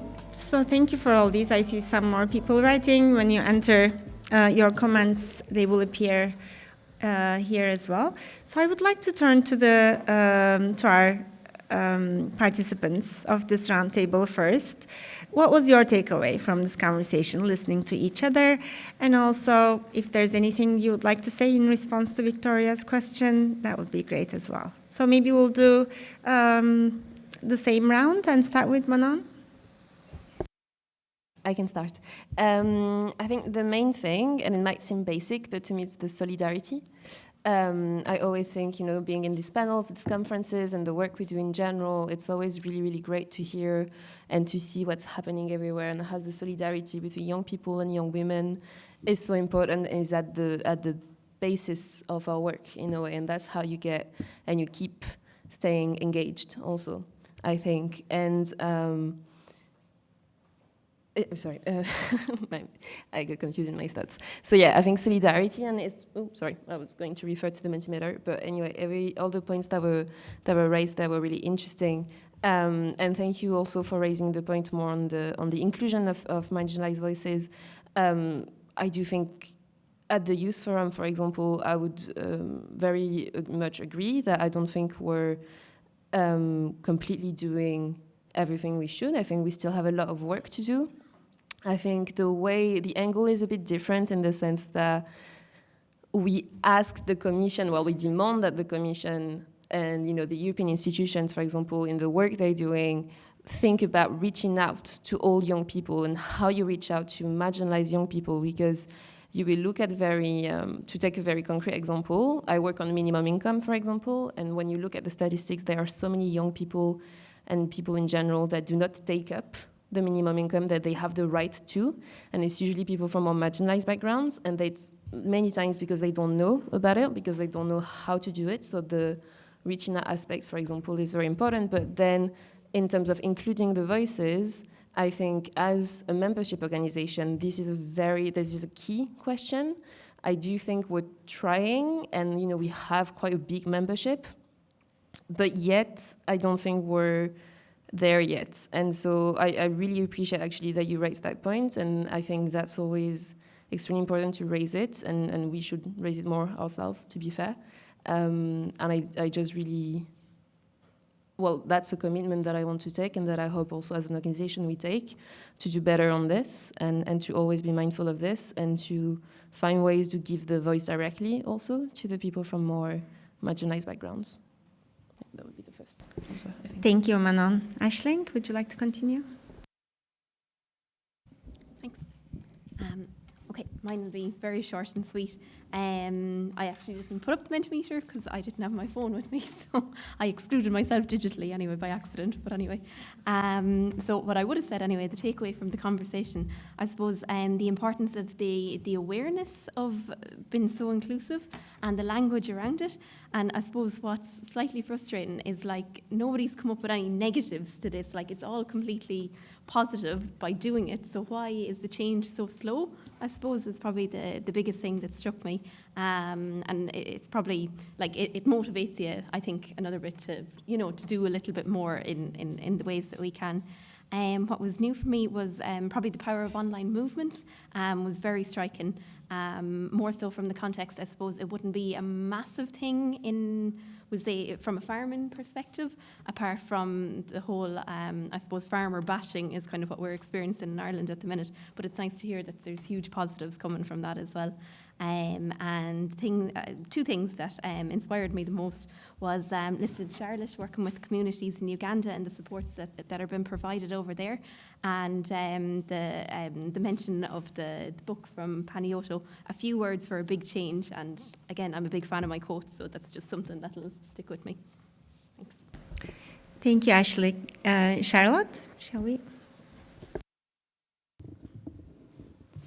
I think my main takeaway from this panel discussion was seeing the energy and the passion and the motivation and the inspiration that my colleagues really provided. I'm very grateful that I was able to sit here next to them. And although we are working on very different topics and levels and so on, we see this communal, indeed, solidarity principle and similar values that we're fighting for and working on, all in our different fields. But that is something that inspires me a lot. And then concerning Victoria's point, thank you so much for making that. Indeed, this is very important, a very important point to raise. Also, in Academics for Development, we are constantly trying to go into discussion about things like white saviorism and learning more and more about this, since this topic is so important. And also inclusion and collaboration and conversation are things that we find really important, but that we are still working on. And I think the main takeaway is that we have to continue keeping working on that. So thank you so much for raising that point, Victoria. Thank you. And Panayata? So one of the takeouts from today, I think that we usually say that youth is the future, but we usually forget that the youth is also the present. And with these initiatives, and what we heard today from the panelists, I realized that there are so many actions that are going on, and there is indeed progress, and we're on the right direction. And I would say that I took this moment to appreciate this and to celebrate these big wins that we have today. Now, I just wanted to comment before commenting to Victoria's point that we've seen a couple of times that a comment on diversity of the panel here and the fact that we are all women. Well, I have 2 points to raise. First, this highlights the fact that we have less and less men doing work on topics of diversity and inclusion. And because I was also part of the organizers and we were scouting to find the greatest people to be on this table today, we had a pool of people, of men who were invited, but unfortunately they were not available. And of course, we had it as priority, and we had it in mind to have a diversity in the discussion. But I think the point I wanted to highlight is the fact that we have less and less men doing work, and we need allies, and we need men to do research and work. But that's more of a personal point that I wanted to express because I saw the comment. Now, regarding the Victoria's point, if I mentioned the work that we're doing at Girls in STEAM Academy in Cyprus, we have, since the launch of the initiative, we had prioritized the minorities and the girls that have less access to such initiatives in Cyprus. That was our priority. But I don't feel that your point was directly to me or my initiative, but rather to think in a bigger scale what our nation, what Europe is doing. And I think there is indeed a great point on that, and that's how our priority should be. But I don't feel that the comment was personal, so I don't feel like I have to respond for what Girls in STEAM Academy is doing, but I see your point, and it's really important. And thank you for being brave, and you highlighted. Thank you. Thank you, Panayata. Esti? Victoria, I'm not going to say thank you. I think that we have to learn, we have to listen, and we have to see who we are here, who we are there, and who is in our classes, and also where we are speaking. So I think that we have to learn so much. We have to learn how to see. And in our process, and it's true that, for example, we have only 4 minutes speaking about a lot of things, and we have, for sure, we have forgotten many, many things. But if we are speaking about equality, if we are speaking about inclusion, we have forgotten, I think, a basic thing. So, yes, I think that we have to learn so much, we have to see, and our view and our behavior, and also our speech, and how type of people we are inviting to speak. We have to change so much, because in another way we are going to speak only white women with our speech and with our experience, but we are not giving the real situation. Now, if we are speaking about young people, and I'm going to speak about what have I seen. The thing is, like, for example, in Basque Country, what's happened in the classes of Basque Country is the reality is that immigrant children and also young people are totally discriminated. And to create, for example, now we are doing a program that is, its name is Belurbarik, and we are creating videos, and we want to improve the participation of immigrant people. What's happened that finally you are participating because you are immigrant, not because you are a person. That's the thing that we have to change. How to create other type of relationship between them. And also when we are giving examples and we are speaking, then after I have spoken about, or before I have spoken about YouTubers, TikTokers, we have to have more examples that we are speaking about Black, about Chinese, about other types of experiences, because in another way, we are not learning, we are not also we are not seeing what is the reality. But the reality truth is that discrimination and racism discrimination, it's happened, and it's happening in our classes, and we have a real gap to engage and to create other type of mechanisms, not only against cyber violence, about other lot of things. And for last thing, I would like to take something that I smile when I have seen. It's like speaking for them and not with them. And it's true when we are creating programs, we are adults and we are creating with our perspective, but not with them. And I think it's another step that we have to do. So, not thank you, but I'm going to learn. Thank you, Esti. Fulya. So I answered to your question yesterday, who am I? I said I'm a curious feminist. So for my case, on my behalf, now I will keep on asking the question, where are the marginalized women in every work I carry out? I usually pay attention to this, but I will be more attentive. So that's actually my take out of your question. And for my takeaway from this conversation, actually, this struggle against gender-based violence is fought on many fronts. And before I started my research, I thought that I was going to focus on digital feminist activism, but I realized there is something going on, digital activist practices is being carried out, but when you think about the case of sexual harassment or gender-based violence, I realized that this is actually like a continuum. So from the interviews, from this panel, I realized that we have to be aware of this continuum, and there's actually a lot of work to be done on both sides, both on online and offline spaces, to create a violence-free and gender plus equal world.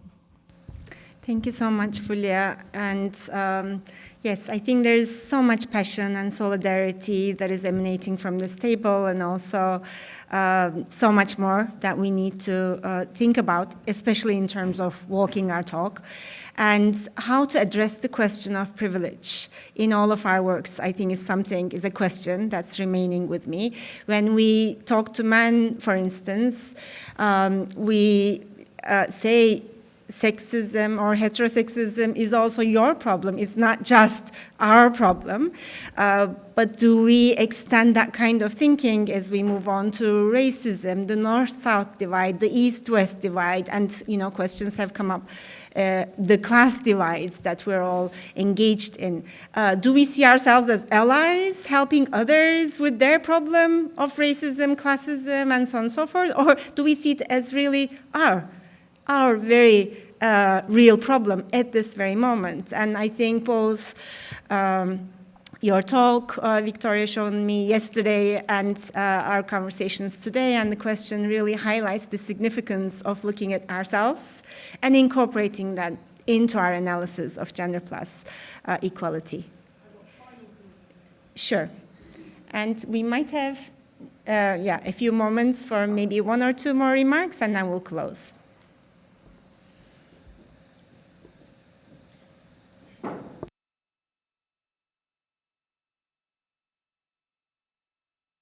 First of all, thank you. For me, it's very emotional, and I feel very emotional about it.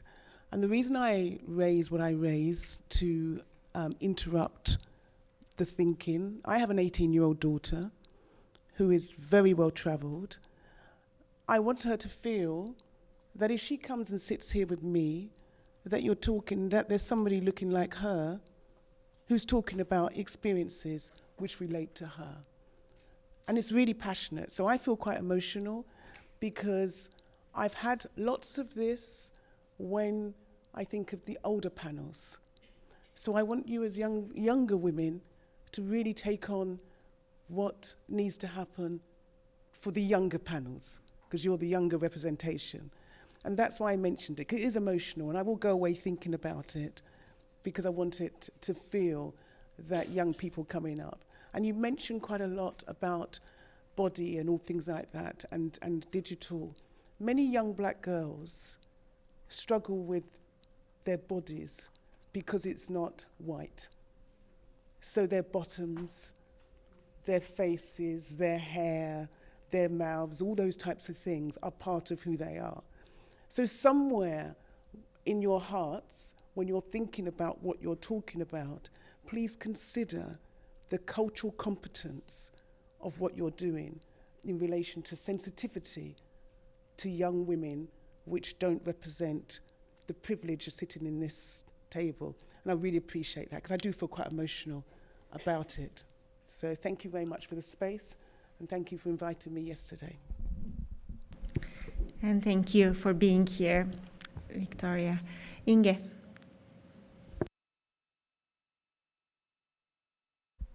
Thank you. I was expecting a conversation with the audience and waiting for my turn, and now it's closing. I want to add to Victoria's comment, because I was listening, impressed by your energy and by your activism, and also thinking all the time, did we miss the opportunity to transform the awareness of structural causes of inequality? Because it's important to have passion and solidarity and so on, but there we need to have reflection as well. And I say that in all modesty, coming from the Netherlands as a former colonizing country with an enormous responsibility for getting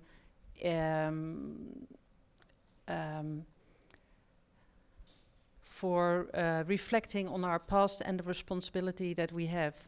But any inequalities in material access to digital tools or to means to buy female hygiene products have to do with structural inequalities between former colonizing countries and countries that were actually robbed of a lot of their natural resources.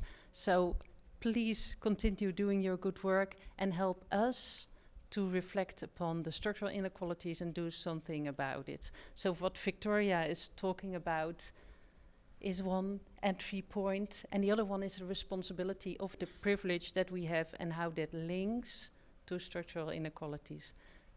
Congratulations with your good work, and let's try to make the discussion that structural. Thank you. Thank you, Inge. And I think I actually heard structural inequality more on this panel than on the other panel. So I think they're already moving us forward in terms of our thinking around that. Any final comment anyone would like to make? Anything you would like to share? If not, we'll, I think, pass on to the closing. But before that, please let us give our wonderful roundtable participants an applause.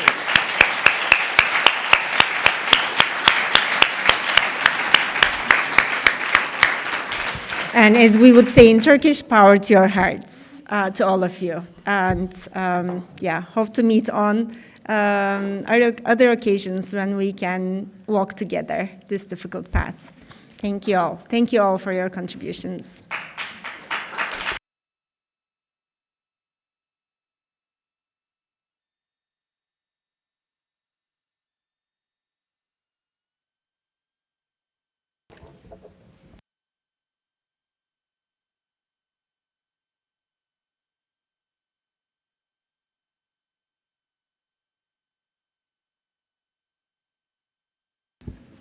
So, it's me again. So before we invite our next speaker, we would like to say a few words for her work and experience.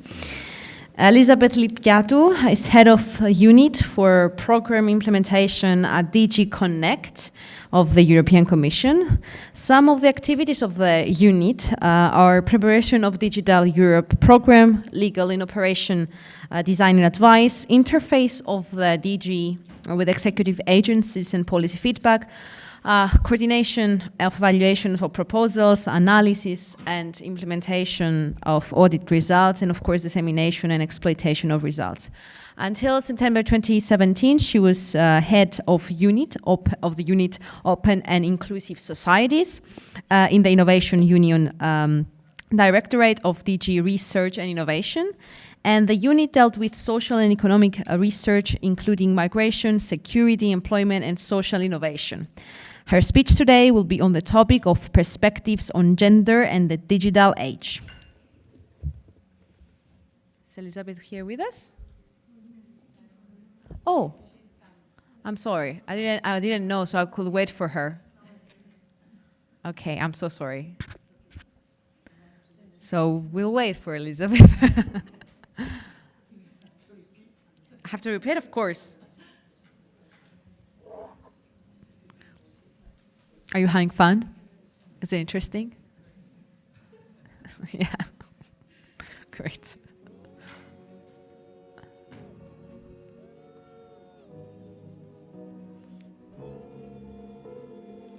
She's probably lost with dinosaurs. Yeah. She doesn't know where to come. Yeah. If this is love, I'm back on board. Though I've ridden this bus before.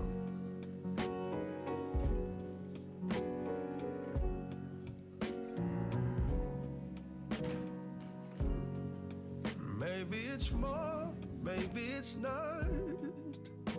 Oh, I know when we meet the wall.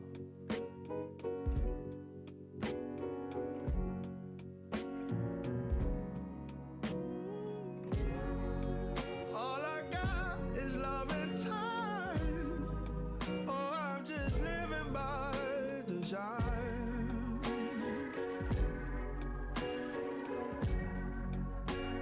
Oh, in 5 minutes she will be with us. Would you like to take a short break, but come back in 5 minutes? Or it's better if we stay here? Okay, so we'll start in 5 minutes. Apologies for the delay. But I'm hoping, rooting for you, holding, saving for you.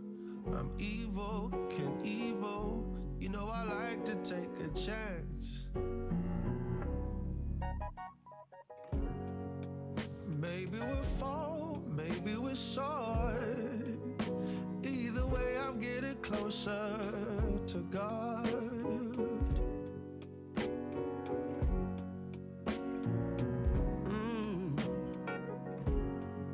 I'll take the loss if it comes with joy.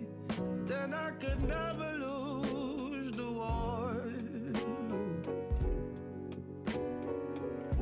Yeah. All I got is love and time.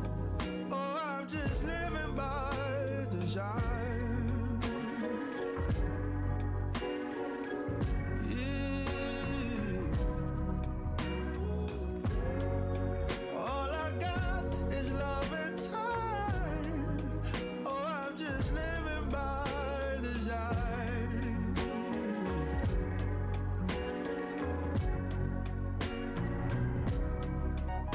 But I'm hoping, rooting for you, holding, saving for you. I'm evil, can evil. You know I like to take a chance. All I got is love and time. I'm just living by design.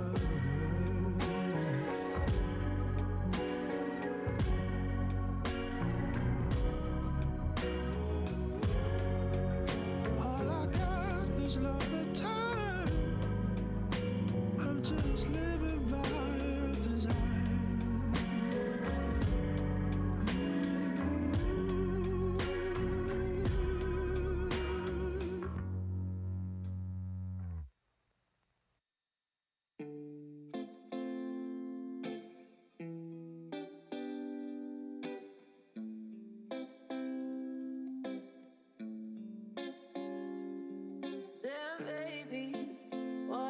crying for. This ain't nothing new. I want none of your shit no more. I told you so many times I'm not gonna be blind no more. After lies that you told. Not gonna be easy. You will miss me when it's on too late. You know I want you, you never believed it. Oh, there is nothing. There was time and pieces into something. I gave it all and you left me broken hearted. But I wish your love never guided me. Wish I would have been scared of it. So I wouldn't let you carry all of this pain. So everything would have stayed the same. Damn baby, wonder why we didn't make it.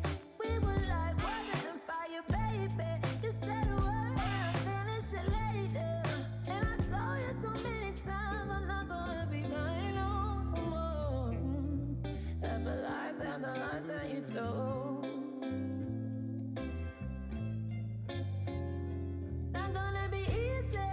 You will miss me when it's on too late. You know I want you, you never believed it. Oh, there is nothing.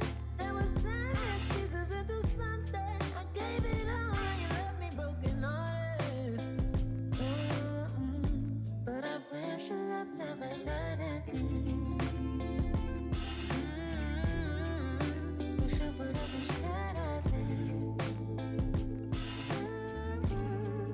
So I wouldn't let you carry all of this pain. So everything would have stayed the same.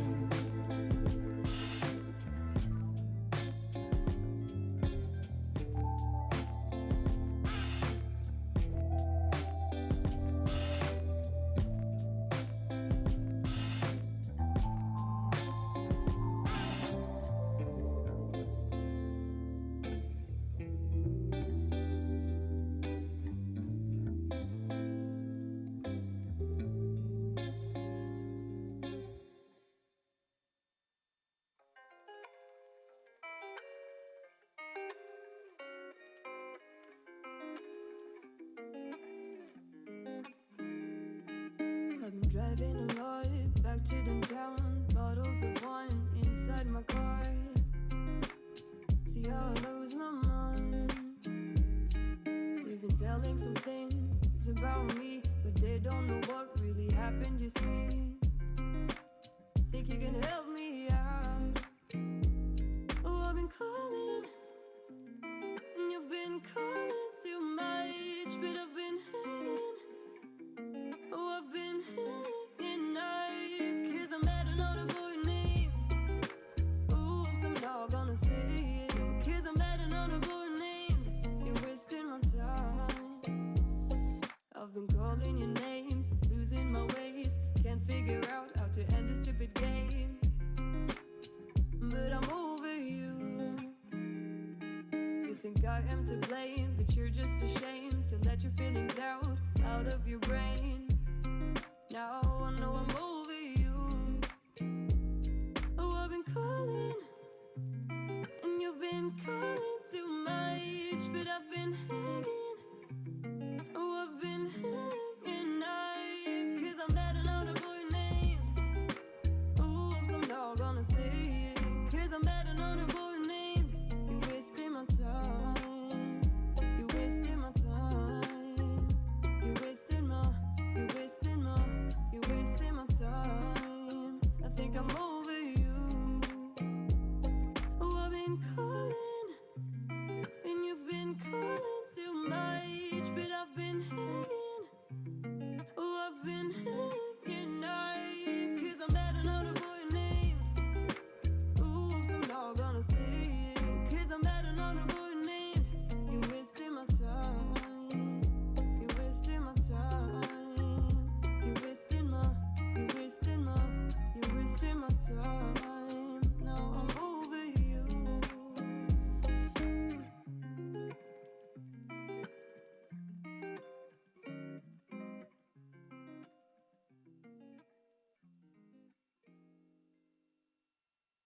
And I can take it back,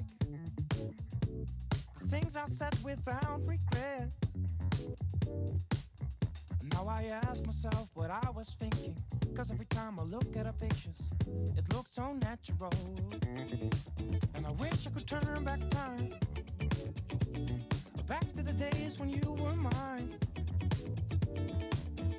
If I could only change your foolish ending, wouldn't be stuck with the same old memories, and you be by my side.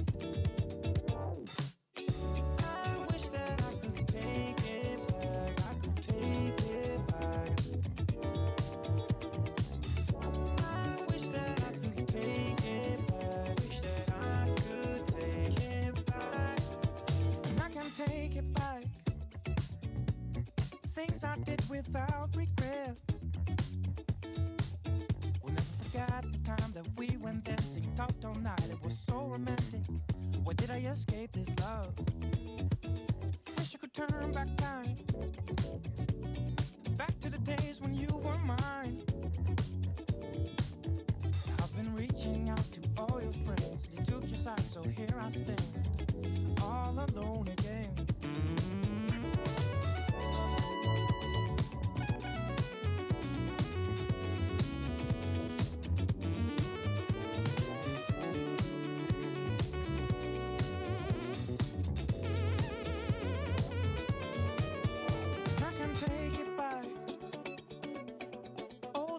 With all regrets,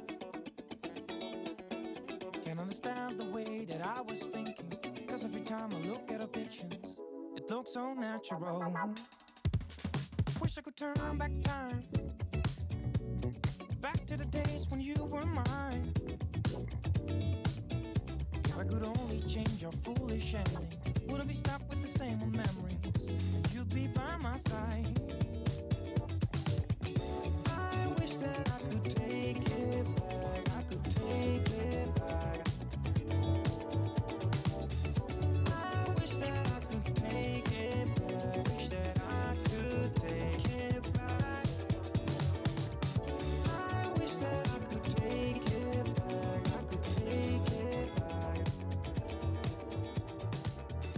I wish that I could take it back, wish that I could take it back.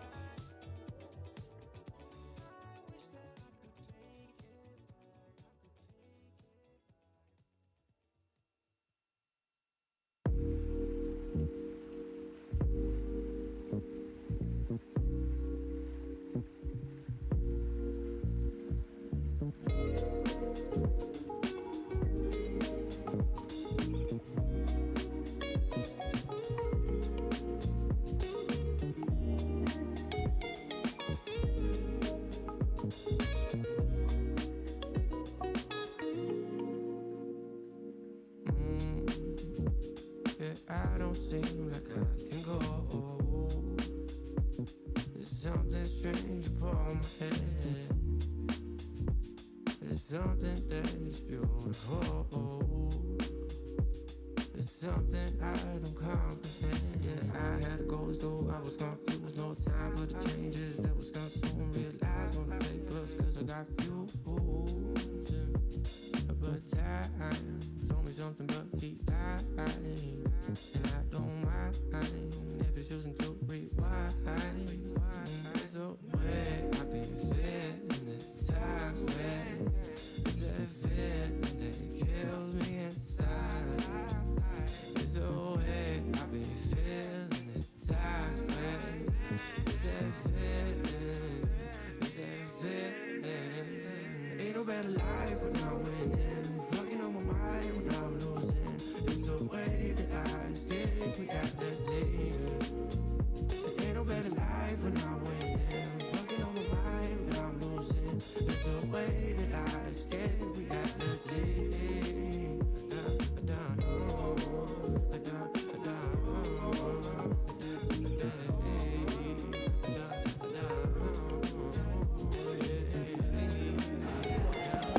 So, I'm sorry everyone. Hello. Okay. In a traffic jam. Yes. I'm sorry everyone. So we don't want to delay this further. Elizabeth is in traffic jam, so we can move with Nadine's final remarks. Allow us to call Nadine Zakia, the coordinator of GenderSMART from CIRAT, for her final remarks. And in case Elizabeth is here, she can do her speech during the break. So, Nadine, please. Thank you. Okay. It's okay. So don't worry. Okay. So the closer words. Well, first of all, thank you for this great panel we had this afternoon, where we felt the energy, the passion, and the motivation of our young invitees and their commitment in tackling gender equality for a better world and a better society. To close this joint event and to complement what Maria said at the opening, I will stress that this joint event, is completely in line with the fact that 2022 was declared by the European Union as the Year of Youth. So this initiative, Year of Youth, shines a light on the importance of European youth to build a better future, greener, more inclusive, and digital. We saw from the testimonies of young invitees how young students, young scientists, young professionals, women and men, can play a crucial role as ambassadors of the digital evolution into different fields. I will stress especially the field of agriculture and food. And we can see that the combination of gender equality, youth, and digital evolution is a key issue for empowering all stakeholders of agricultural and food value chains, and especially women who are key players in these value chains. And they can empower them by developing digital tools, equipments, methods, and helping decision makers and supporting and extension bodies. Well, on behalf of our two sister projects, GenderSMART and Gearing Roles, I would like really to thank all of you, the panelists, the moderators, the audience. A special thanks to the lady who is doing the visual illustration. Thank you for the great job you have done.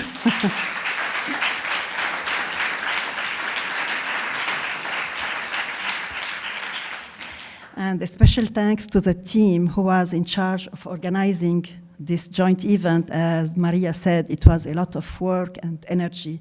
And thank you, because I think that really we reached our target and we have a really fruitful event. And finally, as really closing words, I would say that we spent together 2 days harvesting lessons, experiences, and fruits from our two sister projects. And from now and to the future, I will say, let's continue together to grow the seeds of inclusion, as mentioned in this small gift that was offered to you this morning. Thank you very much for your participation.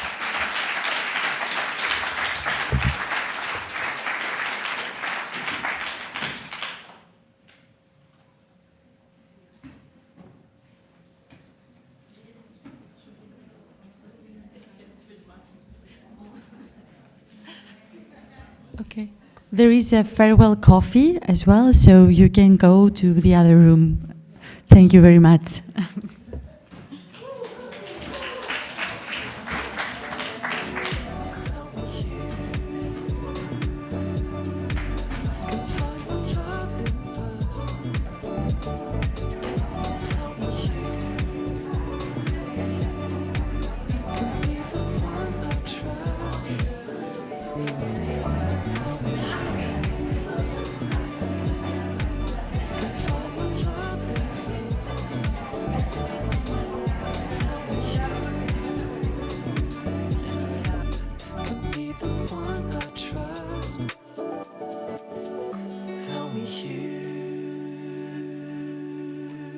can find the love in us. Tell me you can be the one I trust.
Mommy better